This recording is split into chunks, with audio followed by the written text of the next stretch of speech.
तो hello guys, आज का पहला क्वेश्चन है employ ID with unique identifier. इसमें आपको दो टेबल दे रखे हैं, एम्प्लॉयज़ और दूसरा टेबल है एम्प्लॉयज़ यूनिक। तो आपको ये दो टेबल पे नीचे चल के पता चलेगा कि क्या क्या डेटा दे रखा है। चलो नीचे चलते हैं और समझते हैं, ठीक है। तो जैसा कि आप लोग टेबल में देख पा रहे होगे कि एक एम्प्लॉय आईडी में आईडी दे रखी है और नेम दे रखा है, और एक एम्प्लॉय यूनिक आईडी टेबल में आईडी दे रखी है और यूनिक आईडी दे रखी है। और हमें आउटपुट में चाहिए यूनिक आईडी और नेम। तो जिस नेम की आईडी है उसकी आईडी आगे मेंशन होगी, जिसका नहीं है उसमें नल लिखा हुआ, ठीक है। तो अब हम कोड पे चलते हैं और कोड को समझते हैं, ठीक है। तो हमें क्या चाहिए था, हमें चाहिए यूनिक आईडी चाहिए और नेम चाहिए। कहाँ से चाहिए? एम्प्लॉयज़ से, ठीक है।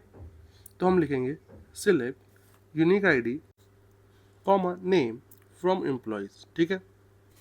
बार बार डेटा हम एम्प्लॉयज़ से नहीं ले सकते, तो हमें उसका छोटा नाम देना पड़ेगा। हमने उसे दे दिया है ई, ठीक है। और वैसे हम उसे किससे करेंगे? लेफ्ट जॉइन करेंगे एम्प्लॉयज़ यूनिक वाली टेबल से, जिसको हम नाम देंगे ई यू, ठीक है। और टेबल को दोनों हम किससे मिलाएंगे? जॉइंस, जैसे आपको पता होगा कोई सेम आईडी होनी चाहिए, तो यहाँ पे आईडी सेम है, तो E dot I D is equals to E U dot I D, ठीक है। समझ गए हो?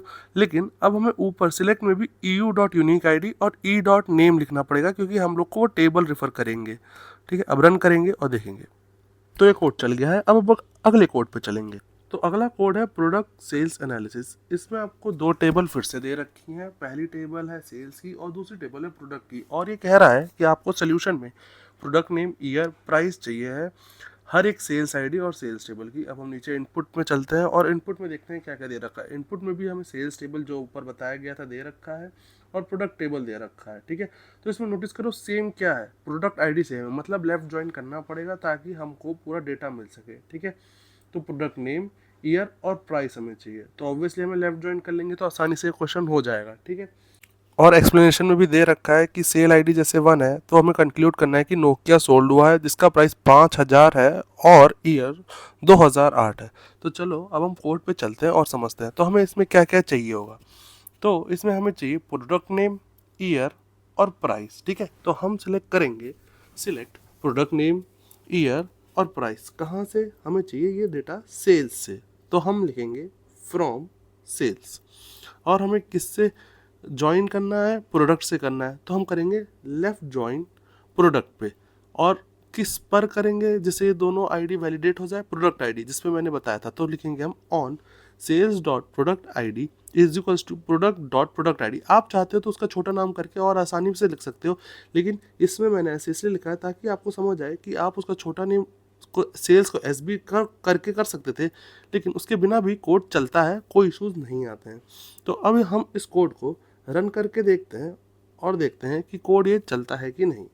तो जैसा कि देख पा रहे हो ये कोड भी एक्सेप्ट ही होगा और तुम अब प्रो होने के कगार पर आते जा रहे हो। क्वेश्चन अब डिफिकल्ट होते जाएंगे तो टेंशन मत लेना। तो यार अब हम तीसरे क्वेश्चन पे आते हैं। ये डिफिकल्ट क्वेश्चन होगा तो बहुत अच्छे से समझना। क्वेश्चन नंबर 3 है customer who visited but did not make any transactions.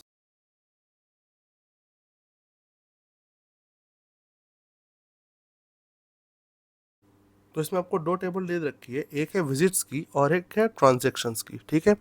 और ये बोल रहा है कि लिखो उसका काउंट जो विजिट किया है लेकिन उसने कोई ट्रांजैक्शन नहीं किया, मतलब बिना खरीदे चला गया है, ठीक है। आउटपुट का ऑर्डर कुछ भी हो सकता है, ये उसने पहले ही बोल रखा है। तो आउटपुट में आप देख रहे होगे कस्टमर आईडी 54, 30 एंड 96, जिसका काउंट ट्रांजेक्शन 211 है। इसका मतलब है 54 है कि वो उसने 2 बार गया है लेकिन कोई ट्रांजेक्शन नहीं किया। 30 नंबर का जो आईडी कस्टमर है वो एक बार गया है लेकिन उसका कोई ट्रांजेक्शन नहीं था, और 96 कस्टमर आईडी का बंदा भी एक बार गया है जिसका कोई ट्रांजेक्शन नहीं था। समझ पा रहे हो? तो चलो अब हम कोड पर चलते हैं और समझते हैं। तो हमें क्या क्या चाहिए? कस्टमर आईडी चाहिए और काउंट नंबर ट्रांजेक्शन चाहिए, लेकिन ऐसा तो कोई हमारे पास टेबल नहीं। हमें पता है विजिट आईडी को हमें काउंट करना पड़ेगा, तो हम लिखेंगे select customer ID and count visit ID as count number trans, मतलब काउंट नंबर ऑफ ट्रांजेक्शन है इसका। कहाँ से करेंगे? फ्रॉम विजिट से करेंगे, ठीक है। और विजिट्स को हम वी मान लेंगे। तो अब हमें सिलेक्ट ऊपर भी कस्टमर आईडी में वी करना पड़ेगा क्योंकि वी डॉट कस्टमर आईडी, और वैसे ही विजिट आईडी को भी हमें वी करना पड़ेगा, ठीक है। तो अब ये दोनों करने के बाद हम करेंगे लेफ्ट ज्वाइन ट्रांजेक्शन से। ट्रांजेक्शन्स को हम नाम देंगे टी, ठीक है, और दोनों को हम ज्वाइन करेंगे। T dot visit I D is equal to V dot visit I D पे, ठीक है। अब जब हम दोनों को ज्वाइन कर लेंगे तो अब हमें एक कंडीशन डालनी पड़ेगी, वो हम करेंगे वेयर से, ठीक है। वेयर आपको मैंने पहले भी समझाया कैसे काम करता है। तो where T dot transaction I D null है, ठीक है, और फिर हमें ग्रुप बाय करना है कस्टमर आईडी से। तो जैसा कि ट्रांजैक्शन आईडी नल है का मतलब कोई ट्रांजैक्शन नहीं हुआ, तो सिर्फ वो वही डेटा उठाएगा कि जिसमें ट्रांजैक्शन आईडी 0 होगा, ठीक है, और फिर हम ग्रुप बाय से कस्टमर आईडी से करके रन कर रहे हैं। तो जैसा कि देख पा रहे हो कोड रन हो चुका है। अगले कोड पर चलते हैं अब हम। तो अगला कोड थोड़ा आसान होगा क्योंकि पिछला कोड काफ़ी डिफिकल्ट था। तो अगला कोड हमारा है राइजिंग टेम्परेचर। क्वेश्चन बहुत ही सिंपल है और उसमें दो डेटा नहीं दे रखे हैं, सिर्फ एक ही डेटा दे रखा है। ये आपके लिए प्लस पॉइंट है। तो इसमें दे रखा है वेदर टेबल, और इस टेबल का ही हमें डुप्लीकेट करना पड़ेगा। क्यों? कि क्वेश्चन कह रहा है कि जिसका टेम्परेचर उसके पिछले वाले डेट से ज़्यादा है उसकी आईडी आउटपुट में लिखो। समझ आ गया क्वेश्चन? तो इस क्वेश्चन में आपको कुछ नहीं करना है। इसमें आपको क्या करना है, सिलेक्ट करना है आईडी, किससे? वेदर से। लेकिन मैंने आपको बताया कि हमें एक ही टेबल दे रखी है तो हमें वेदर को ज्वाइन करना पड़ेगा। तो एक हम वेदर को W1 कर देंगे और एक जो अगला हमें जिससे लेफ्ट ज्वाइन करेंगे उसे वेदर 2 कर देंगे।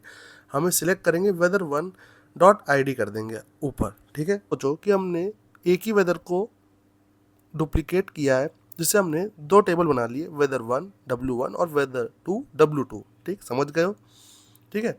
अब हम इसको किस पे ज्वाइन करेंगे, क्योंकि हमारे पास रिकॉर्ड डेट है लेकिन हमें इंटरवल भी चाहिए। तो उसके लिए हमें एक फंक्शन आता है डेट अंडरस्कोर ऐड, जिसमें हम इंटरवल करेंगे एक दिन का, क्योंकि हमें पिछले डेट से कंपेयर करते हुए चलना है। तो हम करेंगे on W1 dot record date is equal to date underscore add W2 dot record date comma interval कितने का देना है, एक दिन का देना है। ठीक है, समझ आ रहा है?